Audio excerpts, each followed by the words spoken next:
அனைவருக்குமே வணக்கம். சற்று முன் கிடைத்திருக்கக்கூடிய ஒரு மிக மிக முக்கியமான செய்தி ஒன்று வெளியாகியுள்ளது. சற்று முன் பொன்முடி வழக்கில் நீதிமன்றம் பரபரப்பு தீர்ப்பு, சிறையில் அடைப்பு, இது மாதிரி பார்த்திங்கன்னா செய்திகள் வெளியாயிருக்கு.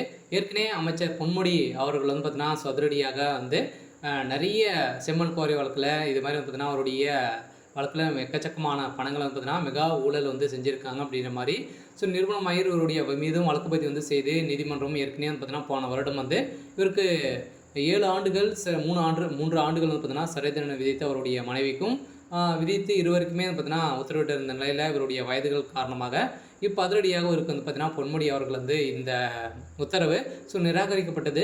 ஸோ இதை தொடர்ந்து இப்போ அமைச்சர் பொன்முடி அவர்கள் பார்த்திங்கன்னா ஆபாச பேச்சு விசாரணையை சிபிஐக்கு மாற்ற வேண்டி இருக்கும் என சென்னை ஹைகோர்ட் பார்த்திங்கன்னா அதிரடியாக எச்சரிக்கை கொடுத்துருக்காங்க. அவருடைய நிறைய பேச்சுக்கள்லாம் பார்த்தீங்கன்னா மக்களிடையே ஆபாச பேச்சுக்களாகவும் பார்த்தீங்கன்னா பேசிட்டு வர்றாரு அப்படின்ற மாதிரி இவர் மீது நிறைய வழக்கு பதிவெல்லாம் செய்து இப்போ அதிரடியாக அமைச்சர் பொன்முடி அவர்கள் திமுகவிலிருந்து நீக்கப்பட்ட சம்பவத்திலிருந்தே அமைச்சர் பொன்முடி அவருடைய வழக்கு பார்த்தீங்கன்னா நிலுவையில் தான் இருக்குது. இவருடைய நடவடிக்கையே சரியில்லை அப்படின்ற மாதிரி இப்போ குற்றச்சாட்டுகள் வந்திருக்கு. இந்த குற்றச்சாட்டின் அடிப்படையில் பெண்களை இவர் இழிவாக பேசியிருக்காரு அப்படின்ற மாதிரி தான் இவர் மீது வழக்கு பதிவு செஞ்சுருக்காங்க. ஸோ இதை பற்றி இந்த வீடியோவில் நம்ம முழுமையாக பார்க்கலாம். ஸோ அதுக்கு முன்னாடி நம்ம சேனலுக்கு இப்போ தான் நீங்கள் முதல் முறையாக வந்திருக்கீங்க அப்படின்னா மறக்காமல் நம்மளுடைய சேனலை சப்ஸ்கிரைப் பண்ணி சப்போர்ட் பண்ணுங்கள். ஸோ வாங்க வீடியோக்குள்ளே போகலாம். ஸோ பார்த்தீங்கன்னா அமைச்சர் பொன்முடி அவருடைய வழக்கில் நீதிமன்றம் ஒரு பரபரப்பான தீர்ப்பு வழங்கியிருக்காங்க. சொல்ல பார்த்தீங்கன்னா சென்னை நீதிமன்றம் அதிரடியாக எச்சரிக்கை கொடுத்துருக்காங்க. சொல்ல பார்த்தீங்கன்னா அவர் விசாரணைக்கு வரலை அப்படின்னா இவருடைய வழக்கு சிபிஐக்கு மாற்ற வேண்டியது இருக்கும் அப்படின்ற மாதிரி இவர் எச்சரிக்கை கொடுத்துருக்காங்க.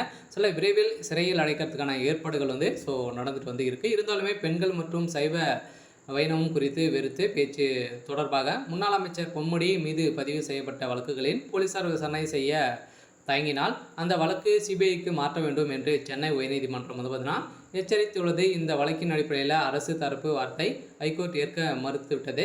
ஸோ இதன் அடிப்படையில் கடந்த ஏப்ரல் மாதம் தந்தை பெரியார் திராவிட கழகம் சார்பில் நடத்தப்பட்ட நிகழ்ச்சியில் அப்போது வனத்துறை அமைச்சராக இருந்த பொன்முடி கலந்து கொண்டிருந்த போது அப்போது அவர் மலை மாது குறித்து சில கருத்துக்களை கூறியிருந்தார். மேலும் சைவம் வைணவம் குறித்தும் சில மோசமான ஒப்புதல்கள் ஆபாச பேச்சுக்களை பார்த்தீங்கன்னா பேசியிருந்தார். ஸோ இதன் அடிப்படையில் இந்த பேச்சின் அடிப்படையில் அவரது பேச்சு அதே போதே மிகவும் பெரிய அளவில் சர்ச்சையானது. பல்வேறு தரப்பினரும் பொன்முடி பேச்சுக்கு எதிர்ப்புகள் தெரிவித்திருந்த நிலையில் இந்த பேச்சின் கண்டனத்தின் அடிப்படையில் தான் இப்போ இவர் மீது நிறைய வழக்கு பதிவுகள்லாம் வந்திருக்கு. இந்த வழக்கு பதிவின் அடிப்படையில் பொன்முடிக்கு எதிராக நடவடிக்கை எடுக்க கோரி தாமதமாக விசாரணைக்கு எடுக்கப்பட்ட வழக்கு ஹைகோர்ட் நீதிமன்ற வேல்முருகன் முன்பு விசாரணைக்கு வந்தது. இந்த வழக்கு ஆஜரான தமிழக அரசின் தலைமை வழக்கறிஞர் PS ராமன் முதலில் பொன்முடி பேச்சு தொடர்பாக நடவடிக்கையும் எடுக்காமல் இருந்த நேரத்தில் இந்த வழக்கை நீதிமன்றம் தாமதமாக எடுத்து விசாரணை கொடுத்தப்படுது. இந்த விசாரணை அடிப்படையில் பொன்முடி அவர்கள் விரைவில் சிறையில் அடைக்கப்படுவார் அப்படின்ற மாதிரி தகவல் வெளியே இருக்குது. சரி, ஓகே. ஸோ இன்னைக்கான அப்டேட் இதுதான். ஸோ மறக்காமல் நம்முடைய சேனலை சப்ஸ்கிரைப் பண்ணிக்கோங்க.